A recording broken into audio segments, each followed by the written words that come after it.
This course is a study of the nature of humanity and sin. We will look at the nature of humanity from a biblical perspective, examining the pre-fall and post-fall state of man.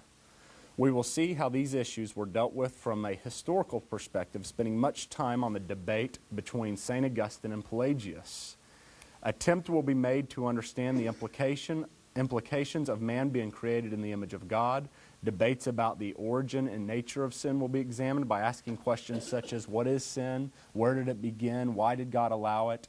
And are there different types of sin? Now, I don't guarantee we're going to answer all of these questions or any of them necessarily to your satisfaction, because as we study these, we leave here with somewhat of confusion. But we'll look at how the history of the church has dealt with these and the options that are available. And like with everything else, your answer is going to have to fit into your systematic theology. Whatever you choose here, whatever you're persuaded of, and me and Rhome really see eye to eye on much of this stuff.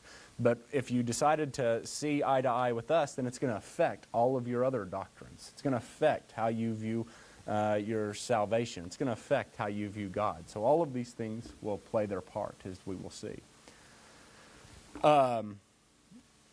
Look at the course objectives. The student will come to know God more fully and truly, and we believe that you will come to know God more because you come to know yourself more. And that'll be a big case that we make, is part of the way that we do come to know God, or a major part of the way, is by looking at ourselves. People who are created in the image of God, who reflect God. And so knowing yourself, as one theologian stated, knowing yourself is the first point to knowing God. And then he said also, knowing God is the first point to knowing yourself. And so they're interrelated. This is just theoretical knowledge. We're not just getting in here to state what is man just so we can know what man is, but we'll see that it applies to our lives in so many different ways. Very, very much applies to our lives. Whenever you state that if you held to a certain view that would elevate the spiritual or the spirit side of man above the body, you're going to have a theology and practice that represents that view. You're going to state that my main concern is not to deal with my body, not to worry about so much the here and now of my body, but just to worry about the development of my spirit.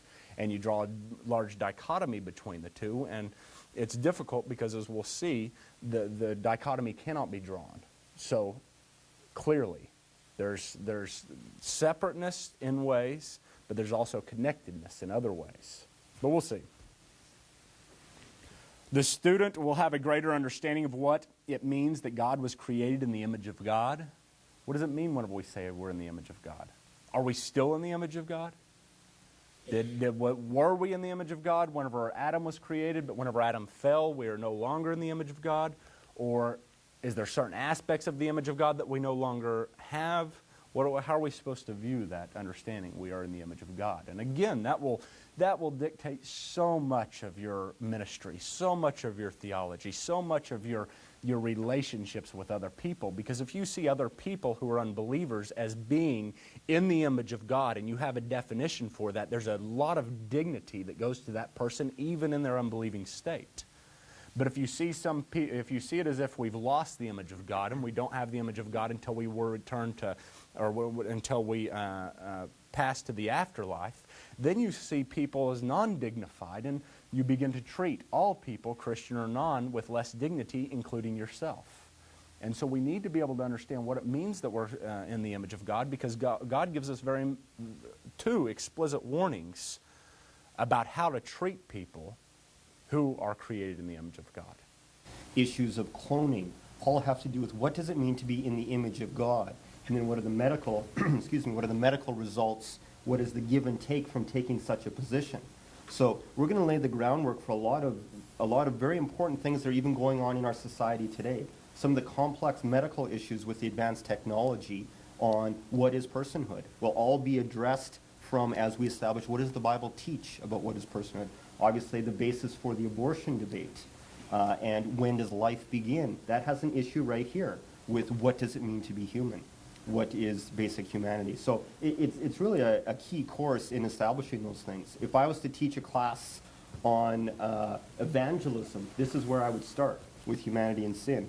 If I was to teach a class on something like bioethics, or any kind of ethical or moral class, I would start right here with humanity and sin. If I was going to teach a class on missions and the call for missions, I'd start right here with humanity and sin. Because all those things are built on the framework here. And counseling, too, for that Counseling matter. as well. Would start right here. The people who are in counseling have a very definite anthropology, hopefully. They have a very definite anthropology, and that anthropology guides them on the way they counsel people. So in keeping with the structure of the theology program, this is the foundation on which lots of other things are built. We may not go into all the other things, but you will encounter them. We want to be here of the essential important things, and that's why a class like this is so important. Number 4, the student will learn the effect that the fall had on the mind of man, as well as his moral, social, and volitional abilities. And I think that if we just promoted this class as a class that talks about free will and how that relates to the sovereignty of God, we would have this whole place filled. We could fill up the auditorium. We just had a Dan Wallace, who is part of the theology program, give a pastor's conference just to the pastors here at the church. And after he gave it on postmodernism and how to witness to postmoderns, but afterwards we sent out a survey that asked what all the pastors would like to hear next. And a lot of them were talking about the relatedness of free will to sovereignty, and so I'll send out an email and tell them all to come on in here and hear us discuss about it. But it's a huge issue. What is free will? We talk about free will a lot. Have we ever defined free will? Have we ever really struggled with it, both historically and practically? We're going to struggle with that. Is there such a thing as free will? Is free will limited in any sense? Where does God, the sovereignty of God, come in and alter? And if He does alter, doesn't that affect our free will? And if He does affect our free will, is that fair to the next person who doesn't have free will? Is Adam's sin imputed to us to such a degree, or his sin nature imputed to us to such a degree, that we, as St. Augustine would state, we no longer have liberty in our free will. We have free will, but we can only choose evil. We'll look at those things. Those are huge issues throughout church history. And you remember in Intro to Theology, I put that chart that showed the different denominations in Protestantism, and remember how it broke away at one point, and there was only two major separations. Well, the separation comes over this issue of free will. And so how you define free will really define where you place yourself within the church as far as theological placement with which one of the two camps. It is the issue behind that began with that started with Luther and the Reformation and his debates with Erasmus and also Calvin and on to Jonathan Edwards, and on we go, the discussions of free will. And so we'll tackle that. Number 5, the student will learn that while man is not what he is supposed to be, he retains great dignity, reflecting the glory of God. And then what you will do, the student will gain an appreciation of human dignity. Number 2, the student will explain and defend the concept of original sin. That's going to be one of your case studies. I think you have your case studies on page 9 and 10. And the first one has to do with human constitution, and the second one has to do with original sin. You will discuss with some people, and we'll discuss this in class, whether it was fair to have Adam's sin imputed to us. I mean, we might state, I never had a chance. If we take this Augustine's position and state that our will is inclined to evil from birth, from the very beginning, you say, well, I just never had a chance. How can you hold me responsible for something that I was already inclined to do? I didn't ask to be inclined to do something. I didn't ask, put the scale even, make it even for me, and give me my own shot. It's a good question, isn't it? Really is.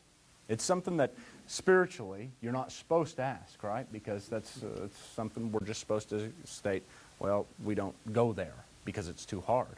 But let's ask that question and see where people throughout church history, where they have stood on that. And we'll have a greater understanding of the different views that are out there and where they came from. Because it is a hard issue, very hard issue, to state that the sin of another was counted to our account. The sin of another, not only are we held guilty for, but we now inherit his corrupt nature to where we are corrupt from the beginning. Number 3, the student will critically evaluate the modern notion that people are all good at heart, as well as will critically evaluate the modern evangelical notion that all people are evil. Okay? Because we can have unbalance one way or the other, to where we again do not dignify anybody any longer by any means, because we understand the corruption that is set in. But I don't think that's what the Bible does. I think that there's a balance that's placed there. While we are evil, we are still dignified. The student will memorize the key terms that are necessary to understand the issues of humanity and sin, and you can look at those key terms on page 8, and there's not as many as there have been in the past. 1, 2, 3, 4, 5, 6, 7. 7. So once again, I'd encourage you not to get started on that late. There's also, again, the opportunity to take this class for honors. Many of you got an email before class that said this was going to be an honors textbook that you could read. Willing to Believe by R.C. Sproul. This deals with the issue of free will. It's going to deal with it from one perspective. He's making an argument. He's not trying to be very balanced in this necessarily. He goes through history and shows the history of the argument, and then is very persuasive towards one view. But I think it's a good book, and I agree with most of what Sproul states in here, if not all of it. I don't remember anything that I necessarily disagreed with. So a good book. Also, another book that there's an asterisk by, I believe. Let me make sure. Yeah. Designed for Dignity by Richard Pratt. This is a very good book that he's very balanced in the way he approaches humanity. He talks about the dignity that all people do have, but at the same time, as this chapter says, sinking into ruin. That dignity that sunk, but he talks about how that dignity is, how it's still around. And what it really does is it makes you understand that God created us for something very special, and that people still retain a lot of what God created us for in them, and not all people are very special. And I think he just makes good arguments for us not to go too haywire with the evilness that we are, which I believe that we are. I believe that we're all fallen and that we all have a nature that is corrupt, but this just kind of balances the scales a little bit. Designed for Dignity. I would put this on the list, but I don't know if anybody would be able to make it through that whole thing, Recovering Biblical Manhood and Womanhood.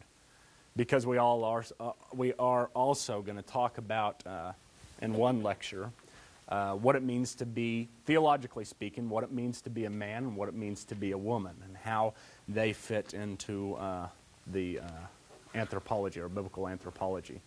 So, Rhome's going to cover all that.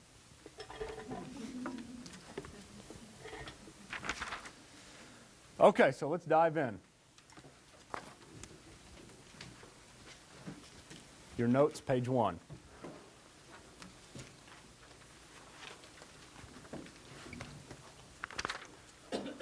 Let's start with the course outline.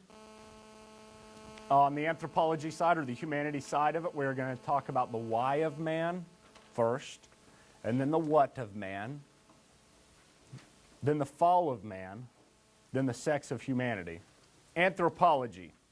You've heard that term. It's used in many different settings, including academic settings, including university settings. You can take classes on anthropology. What are classes on anthropology in the university? What would you expect to find there?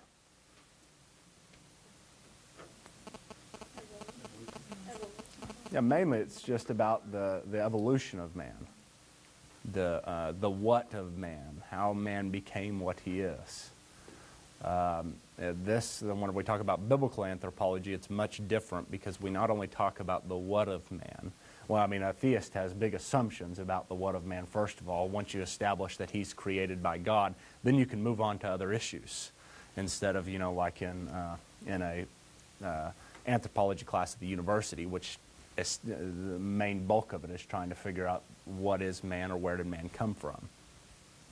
So we're going to do things a lot differently. What you would expect to find in an anthropology class, such as free will. Free will is not necessarily covered in a anthropology class normally. It's usually covered in a, what kind of class? A what?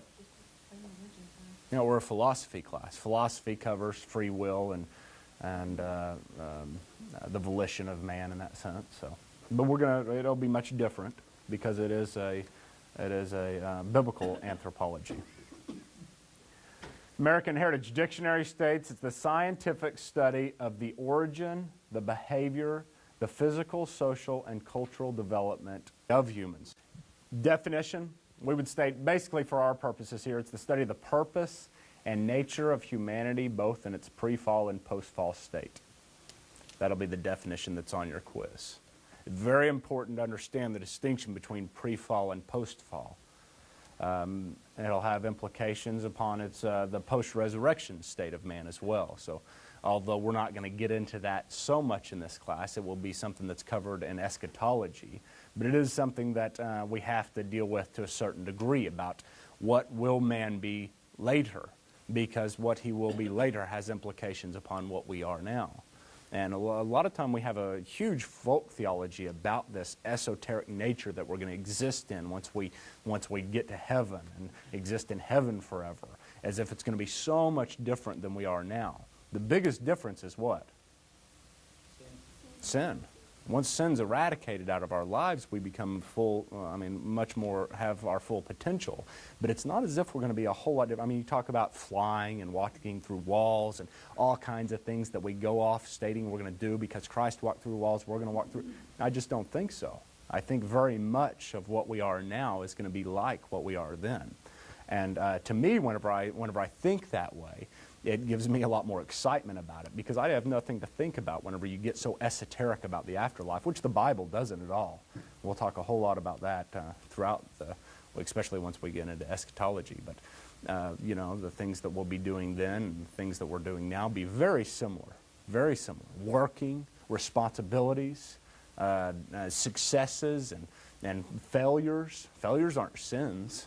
Failures are things in which you measure things by to be able to improve upon. It's not as if there's some, we have such an idea that it's going to be some state of equilibrium in all things. Relationships, we're going to love everybody the exact same. So therefore you try to have some type of parallel in your mind to that, and you're just like, is there no movement? Is there no change? Is there no growth, development? But the Bible doesn't present it as such. The Bible presents what we are now and what we are before what we became now in Adam. What we will be then is a restoration of what we were supposed to be. And so, whenever the Bible presents it, it's not something that is so esoteric that we don't have any relation to. Paul compares it to a seed in a plant. And the seed is like the plant very much, or a seed in a tree. The context here is with the comments of heaven in being that ultimately we don't spend eternity in heaven, we spend eternity with a new resurrected body in the new heaven and new earth. And that is our ultimate responsibility. Heaven is we'll talk more about this in eschatology, but ultimately you have to understand that it's the new heaven and the new earth. That's what you were referring to, rather than just simply heaven as we understand it. Mm-hmm. And that'll fill itself in more as we establish who we are now and what we're meant to be. And the problem that we have is our best example of a resurrected body is Christ, and we don't know that necessarily that is supposed to be the typical example of what we are. Christ always seems to be somewhat unique, and you of course understand why. So we'll deal with some of those things. Understanding what we are now will help us better understand and better prepare us to study for what we will become. And even if it's just merely a perfected version of ourselves, that would already be much more glorious than the earth we live in now. So. Why study the doctrine of humanity?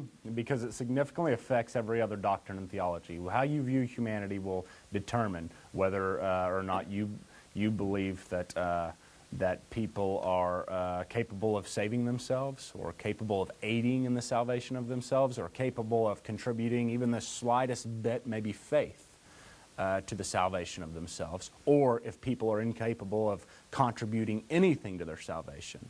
And then that will affect your view of the sovereignty of God in this, and it just has domino effects everywhere. Just think of it as all these rows of dominoes going out, and it starts at this humanity. Wherever you decide on that, it affects everything, and it affects everything drastically.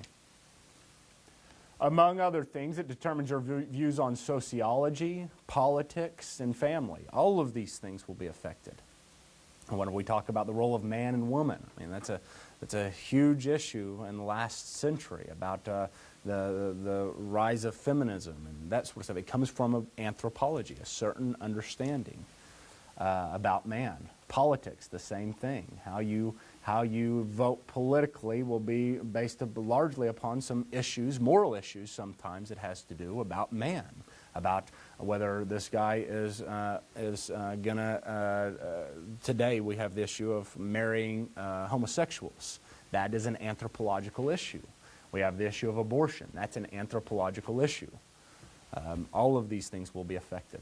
It will affect your views of psychology, and what I mean by that is whenever you start talking about psychology, two huge groups of people that, I'm not saying everybody falls in one extreme or the other, but there's two extremes whenever you come to psychology, is that one extreme would state you don't have anything to do with psychology because psychology has nothing to do with anything but the soul or the spirit.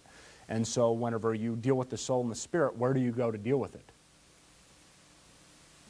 Huh? Who can deal with the soul and the spirit? God, yeah.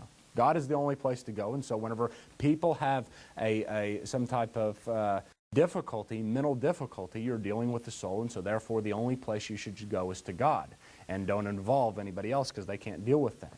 Then another side would state, well, God has nothing to do with it. You just got to have the right combination of medicines to be able to correct the chemical imbalance that you're experiencing, because everything is ultimately chemical. All your thoughts, all your feelings, everything is ultimately chemical. So you've got two extremes in this, and it's anthropological issues that they're dealing with. I'm not saying that everybody falls in those extremes, but we'll talk about it more. But it will affect your views of psychology very much. And really, more than anything, it's where you view yourself on the human constitution. That will affect that. Humanity is something that everybody has expressed views about. It's not something that is esoteric to anybody. Everybody has views about these things. Christians, non-Christians, they have views about these things. They have an anthropology. And it will affect how you minister to both believers and non-believers. I mean, take this for example. If you believe that all people in the fall have totally and completely lost the image of God, and only restored whenever God sovereignly comes in and restores it, then you will treat all people differently. You will state, well, this person has no dignity, as myself I don't have any dignity outside of Christ. We are all, as one hymn put it, we are all worms. And if we're all worms, you will treat people as worms many times.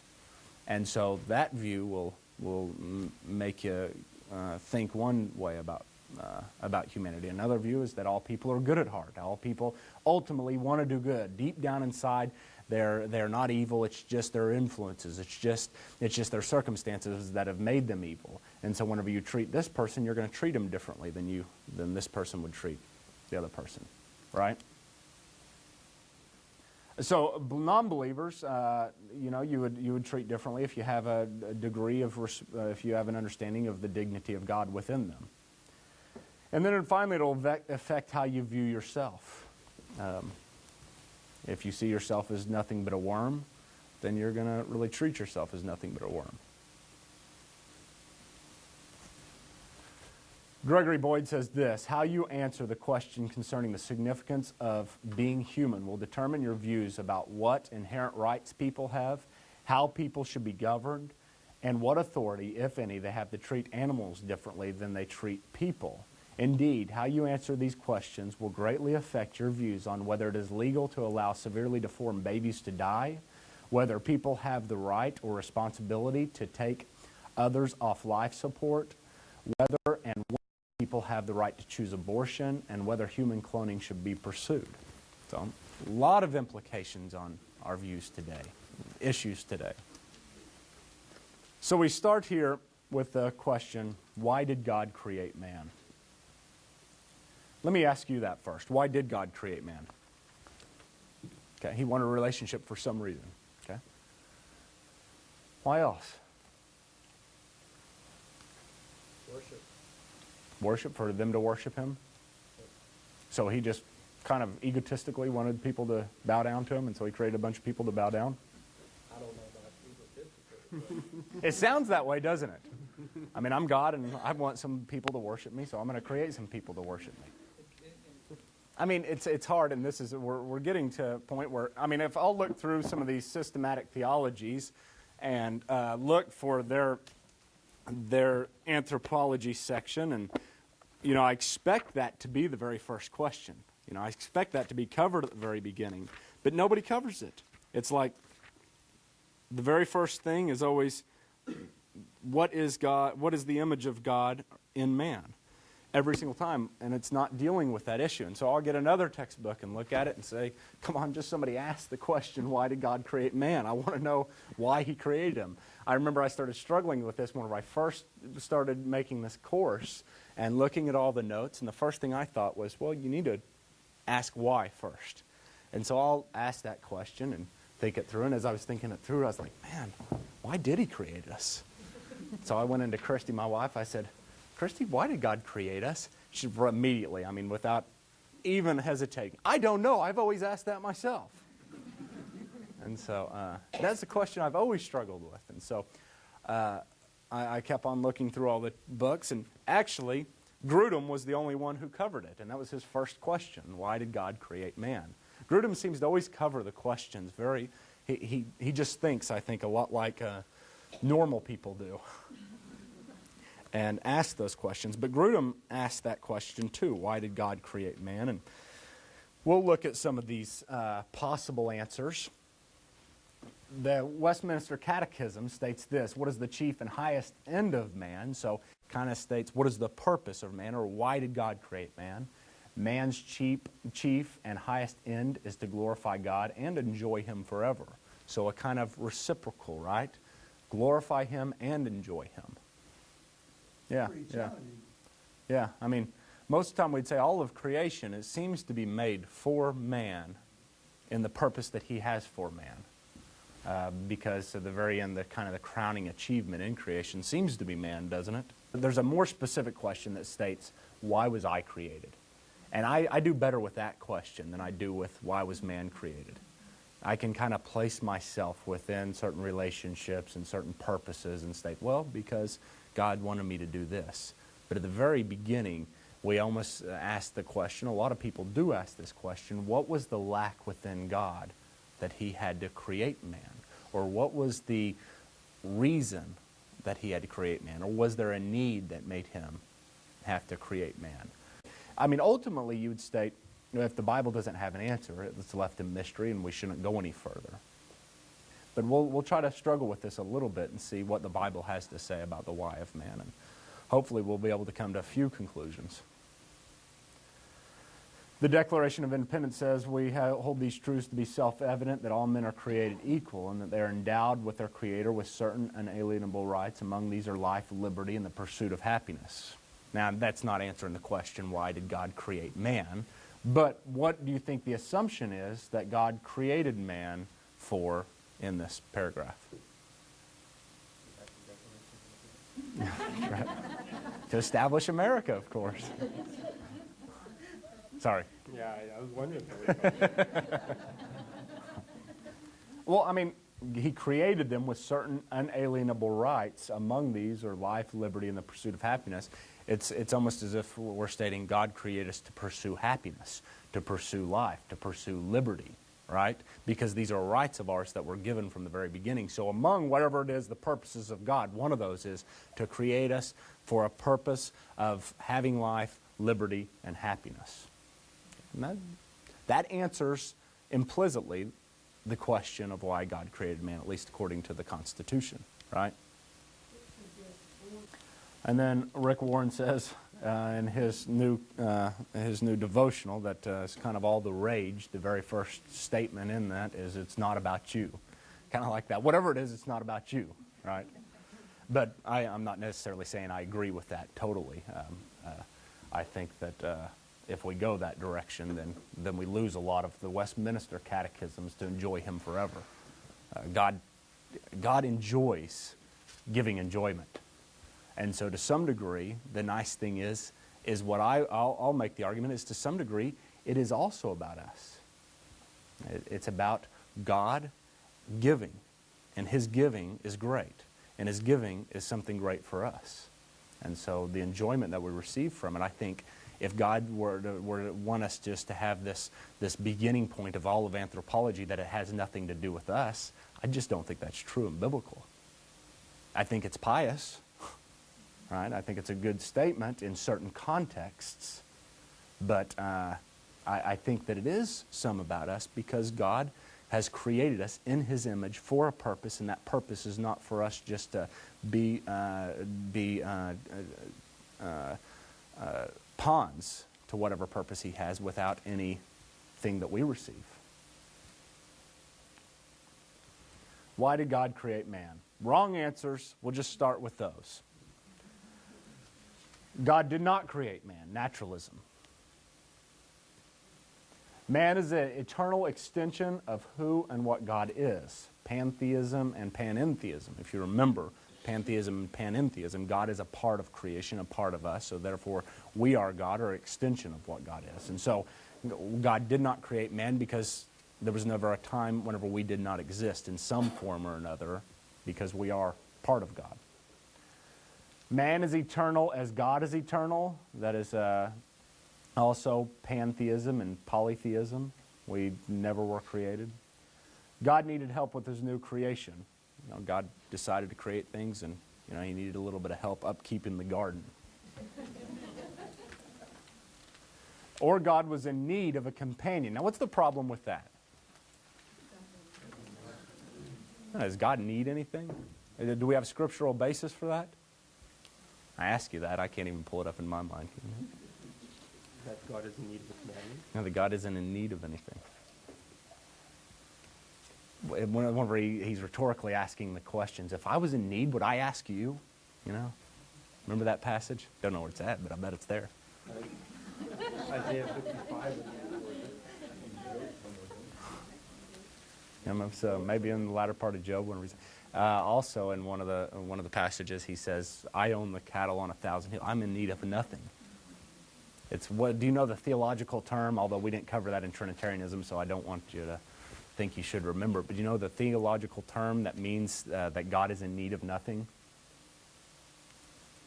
It starts with an A, aseity. He is in need of nothing. And so we have a doctrine that is built scripturally that God doesn't need anything. It's not as if God was eternally in need, and so therefore He finally was able to create something that fulfilled this need. Is He exercising merely what He in fact is? And part of God is in fact a creative aspect which allows Him to create, and does that then give us definition as to man being creative and something that we are also supposed to fulfill? That's right. And furthermore, we can't know the mind of the Lord. And so there is a limit. And it's good to ask some of these questions, and I think God allows us to do that. But we don't want to draw necessarily absolute conclusive arguments. I think what you said is good, that ultimately He saw that it was good. I think ultimately we see that He is creative. And those help to fill that in. Doesn't it helps us very much to find our meta-purpose, doesn't it? When we talk about our smaller purposes, my purpose within my family, my purpose within this church, my purpose in the broader perspective in my community, you can fill in the blanks there. But there's got to be a meta-purpose that we answer. There's got to be a statement that says, why is all this here? Otherwise, we're just diving down into something without looking at the big picture first. And we always try to look at the big picture and then zoom in. And sometimes that big picture is left obscure, but it's okay as long as we tackle it for a little bit. Yeah. Well, in John Piper's book, Let the Nations Be Glad, which is really a missions book, he deals with the issue that a lot of people bring up, or a few people would bring up that have really struggled with this question more. And the issue is, if God created everybody just to glorify Him, He defends against the idea that God is an egotistical, God who's just looking to build Himself up, and it can seem that way, can't it? It can seem that way when we give the answer and state, well, He created us to glorify Him, and that's it, period, and that's what we're to do. And then you're thinking of God in eternity before creation, sitting there going, I wish there were people around here glorifying me, And, I think I'll create some people to do that. And it does create that impression in your mind to a certain degree. I want to go back to number 5, though. Why was God was in need of a companion? What do we do with that? Was He? Why not? Why wasn't God in need of a companion? He was triune. He wasn't alone. Okay? There's companionship within the very nature of the Trinity. 3 in 1, part of the majesty of the Godhead. Furthermore, why else, if He was in need of a companion, how come He didn't get one? Are we God's companions? Is that how we're presented? Are we to be companions with God? Biblically? I know we might throw those terms around in evangelicalism. God is my friend, God's the big guy upstairs. But is that how the Bible presents it? Companionship with God? Let's go back to Adam here just for a moment. Do we have time to go to Adam? Mm-hmm. Yeah, we got Adam time? We got Adam time. All right. Okay, so Genesis 1, I'll get my Bible and pretend I'm looking at it. Genesis 1, we have creation. Genesis 2, we have then the detail of man's creation. So God creates man. Right now, that's as far as we are. And He creates man, and what does He say about man and creation? All we have now is the world, obviously, is fully created, all the animals and everything. He's created Adam. So Adam is the only person on earth. And what does God say? It's not good for him to be alone. He was alone. He was alone, and that was not good. Now, here's the big problem. Was Adam alone? No. He had a relationship with God. He had a personal relationship with God. Often what we teach in evangelicalism, would you like to have a personal relationship with Jesus Christ? Sort of like that's even possible. We have one example of a personal relationship with God. We have Adam and God. They walked in the garden. And what did God say about that type of relationship? Not good. Not good for man. It's not good. That's right. It's not good because to relate to God, God is so much more infinite. Even though Adam was sinless, God is so much more than what man is, that it is helpful for man to have a companion who he can relate with, which will help him relate to his Creator. The need for community comes up. That is where the theology of community begins, and that is ultimately the role of the church. We need each other to communicate with God. Because how I treat Michael and how Michael treats me helps to reflect how we treat or how we love each other, how we love our Father who is in heaven, right? How does John identify Christians? They will know that we are Christians by what means? Love. Love for the Father? Is that the implication from the text? No. Brother one to another. You see, and it starts right from Adam.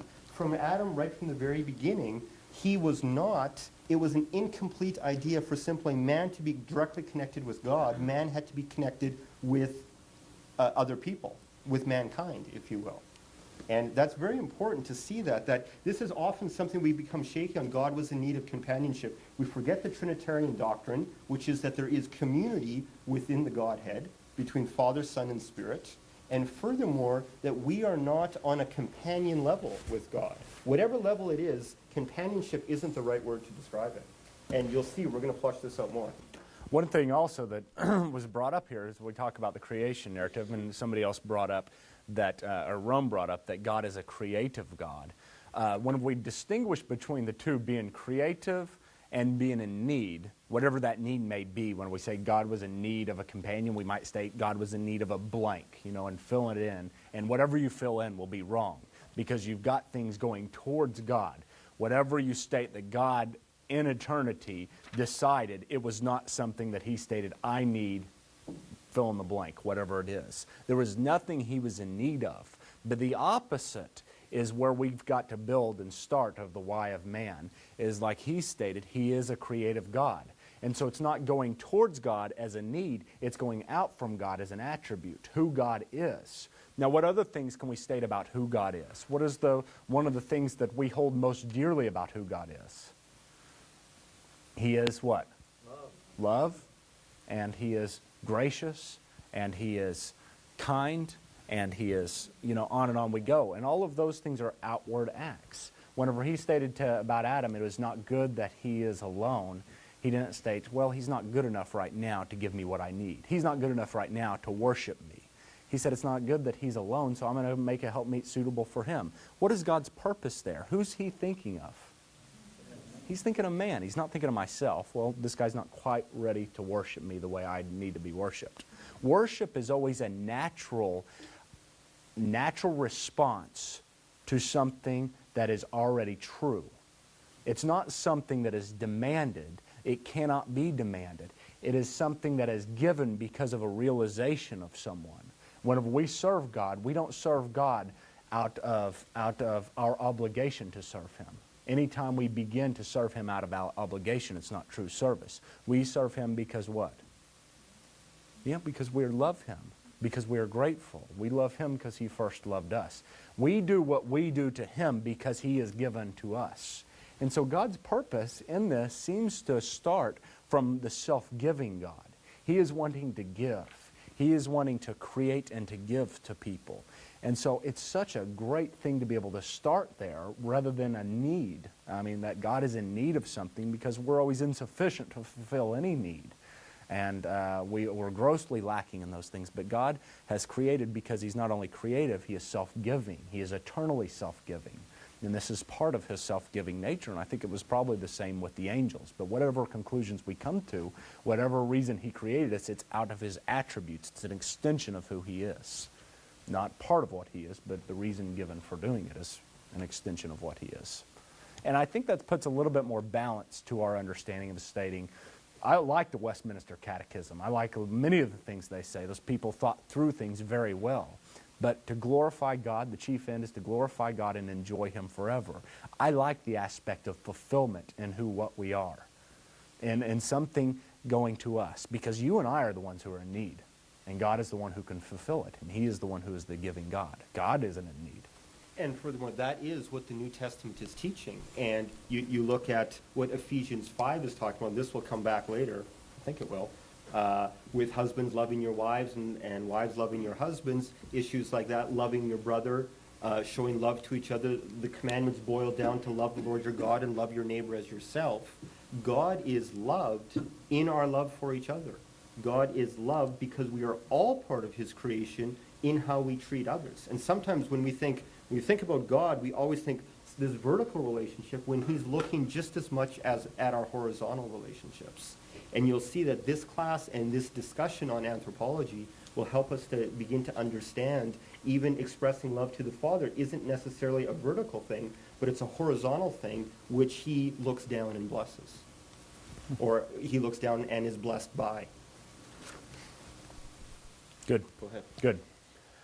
Here's some relevant scriptures that I thought help us in answering this. In Psalm it says, when I consider the work of the heavens, the work of your fingers, the moon and the stars which you have ordained, what is man that you take thought of him, and the son of man that you care for him? Yet you have made him a little lower than God. You crown him with glory and majesty. You make him to rule over the works of your hands, and you have put all things under his feet. The idea is, look at me in comparison to you, God, and yet you are self-giving. You are giving all the time. You have placed us in these positions. You have made us a little lower than God. And the idea is stating that our deity or our image, we are created in the image of God, and you have created us like you. Why would you do something like that? But the implication is God is just giving, and it's confusing to the psalmist. why he is so giving. Job 17 and 18 says, "What is man that you magnify him, and that you are concerned about him, that you examine him every morning and try him every moment?" 1 Corinthians 10:31 states, "Then whether then you eat or drink, whatever you do, do all to the glory of God." What is it that we can do for glorifying God? What does the verse say? Eat, drink, kind of normal, everyday things. It's in the mundane that God is brought honor and glory. How are we to remember Christ's death? What are we doing in remembrance of Christ? Eating and drinking. And what are we eating and drinking? What does Christ recommend? Bread and wine, just the regular stuff. Not some special cake or something, regular bread. And in those days, wine was the drink. It was the only way to keep water clean, was to ferment it. And so that was the regular things. It's in the mundane. It's in the regular everyday. It's in how you treat your people at work or at home, your relationships, your day-to-day events. That is what brings glory to God. Look at the verse. Whether then you eat or drink. Guess what? We all did both of those things today, right? Whatever you do, eat or drink, or whatever you do, okay? You're at home, you're at school, you're at work, you're involved in these things, you have these events, you're planning these ideas, you have these relationships going on. In all those things, the regular stuff, if you will, do all for the glory of God. So it's not go to a mountain and remove yourself from society and live there for 3 years and be totally silent, and that will bring honor to God. It's in what you do. In the life that you live, you are to bring honor and glory to God. Very important to understand that God expects us to live life. He likes that we drive cars. He likes that we go to work and go to school. He likes the regular things. All of those things can be taken to an extreme. But in the regular things, are you driving your car for the glory of God? Those types of questions. Next verse is like it. It says, "Whoever speaks, let it be with God's words. Whoever serves, do so with the strength that God supplies, so that in everything God will be glorified through Jesus Christ. To him belong the glory and power forever and ever." Then Ephesians 1, it says, God has predestined, having been predestined, speaking about people or believers, having been predestined according to his purpose, who works all things after the counsel of his will. Now, none of these speak directly to the issue that we have stated, why did God create man, but it helps us as we try to construct our theology of the why of man. Romans 8:30 says, "Those whom he predestined, he also called. Those who he also justified. And those who he justified, he also" what? Glorified. So again, we have another element, at least by looking at the end, at least by looking at the purpose or the goal of man. We can see bits and elements of the why of man. And so we see a lot of things being introduced here, and Daniel has another one that's like the previous one. "Those who have insight will shine brightly like the brightness of the expanse of heaven." What does that mean? I mean, we're not all become stars and have to wear sunglasses all the time because we're shining so bright. Isn't this a good thing that it's stating? I mean, this is our reward. It's going to be to shine brightly forever and ever. And the idea, we have the common idiom even today, that man really shined today. He shined brightly. It means display, your glory or your attributes forever and ever. And God does state that we will be glorified. God does state that he is going to share in his glory with us. God does state that we, like here, will shine like stars forever and ever. And it's a reward that he is stating for us, for the people who have been redeemed. And so I think he wants to do that, right? It's something that is part of his plan. Whenever he states that he is going to glorify us. Whenever he says, "And those he justified, he also glorified." And those in the world ask, why would God allow this? Where is God when this happens? How come God allows a famine or an earthquake or something like that to happen? Who is it always an indictment against when they ask that question? Christ. Ultimately Christ. Who else? Us. the church, those who represent Christ on earth. When they ask, where is God, we are the ones who are supposed to be putting up our hands and say, he's working right here through me and through this person and that person and that person. And it always is a mark on the church as to why aren't you active? Why aren't you actively representing God when that is what he's called you to do? Interesting idea, as some of the hard questions that we struggle with philosophically, where is God when such and such? The answer should be, well, God is living through the work of the Spirit, which is manifested in the body of the believers, which is the church. That's us. And it is a call for us to become more active.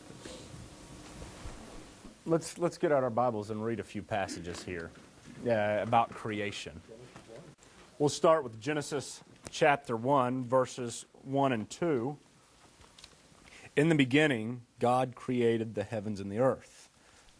Now the earth was without shape and empty, and darkness was over the surface of the watery deep. But the Spirit of God was moving over the surface of the water. Now, it just jumps into a narrative, doesn't it? Immediately jumps into a narrative. From the very beginning, it doesn't say, in the beginning God created the heavens and the earth so that man would have a place to dwell, so that man would be able to do such and such. Or it doesn't say, in the beginning God was lonely and he wanted a companion. That's what I asked. I asked my daughter, my 4-year-old daughter, I said, why did God create us? She said, because he was lonely. But it doesn't tell us anything, so we can't really go there. It doesn't help us out. Move over to verse 26. And we'll look at 26 through 31.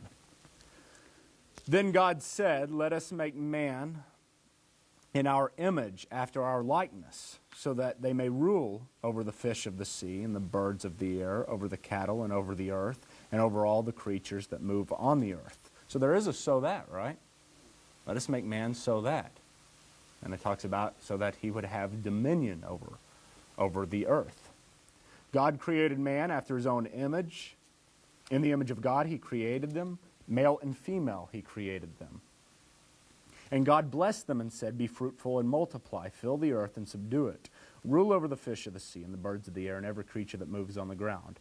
Then God said, I now give you every seed-bearing plant on the face of the entire earth and every tree that has fruit with seed in it. They will be yours for food. And to all the animals of the earth, and to every bird of the air, and to all the creatures that move on the ground, everything that has breath of life in it, I give every green plant for food. And it was so. And God saw all that he had made, and it was very good. And then there was an evening and morning and a sixth day. Now in that, you look at it, and if you were to draw a purpose statement purely from that, you would state, well, God did create everything, and I guess he needed somebody to tend it, right? It's kind of hard to tell. So if we were just to look there, that's all the information that we would get. And we'd be left a little bit obscure as to the why of creation. Well, why did he create the earth, as you stated? And it's very, very important for us to be able to see that in our theology of creation. That it is based, and I hope we're getting there. It is based upon a giving God, a God who it's his eternal nature to give. A God who will not only gave now, gave at creation, gives in his Son. He will be giving in his glory. He gives in eternity. He gave before we ever existed. He is a giving God. It's part of his eternal attributes. And remember when we talked about the attributes of God, they're not something that come and go. They're part of who he is eternally. And so why shouldn't we see that displayed here? Look at chapter 2, verse 7. It says, the Lord God formed man from the soil of the ground and breathed into his nostrils the breath of life, and man became a living being.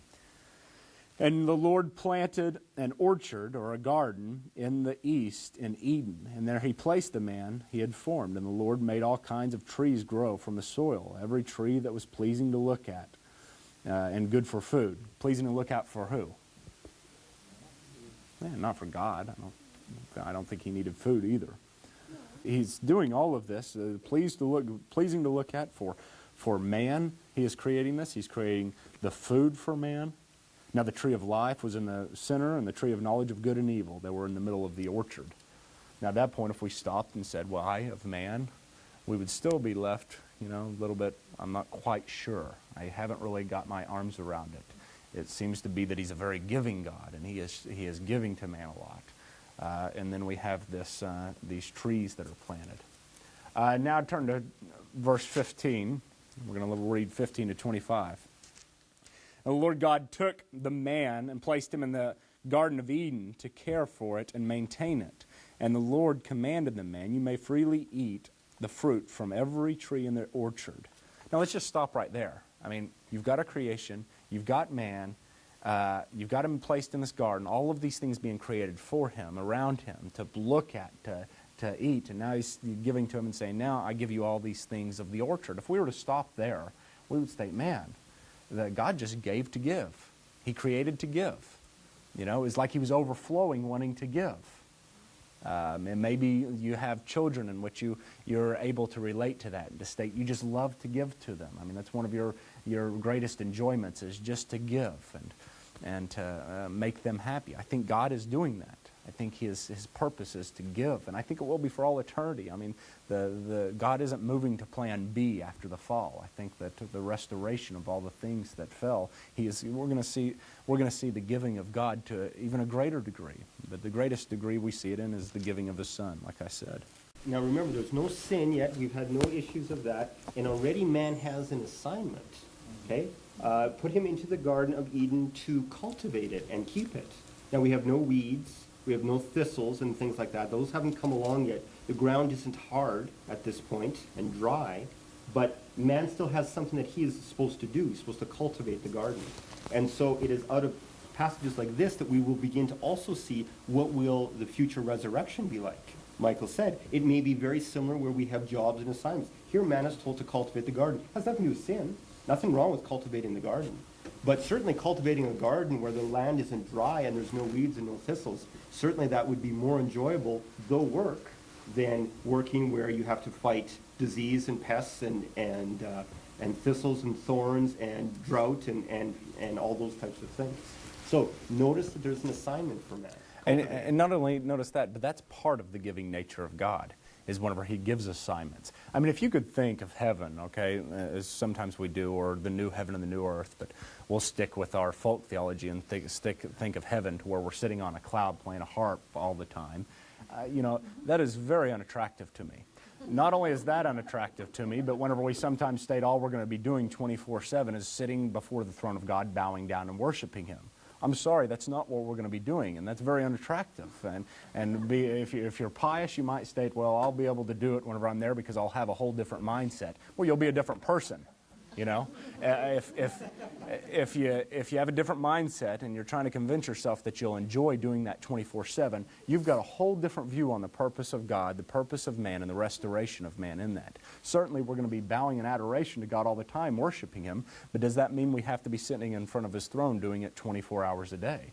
No. God does it through our work, through the things that we do, we worship him. And the same thing with Adam here. Adam is given a job, but this job as he's given it is part of the fulfillment of God, just as the food is the part of the fulfillment that God is giving him. Man is created with a need to be able to have significance, to excel at something, to be able to make a difference at things. And Adam was given an assignment to make a difference in this garden. And so it's part of the nature of us to be able to excel, but it's the self-giving in nature of God who gives us things to excel at. And so this is in no way stating, but here's one thing, if you're going to live in the garden, you've got to keep it. I'm sorry, I would have the angels come down and keep it for you so you could, sit on a rock all day long and not do anything. But it's part of the giving nature. The fall, remember, is what makes jobs struggle, makes us struggle at them. But it's not what makes jobs.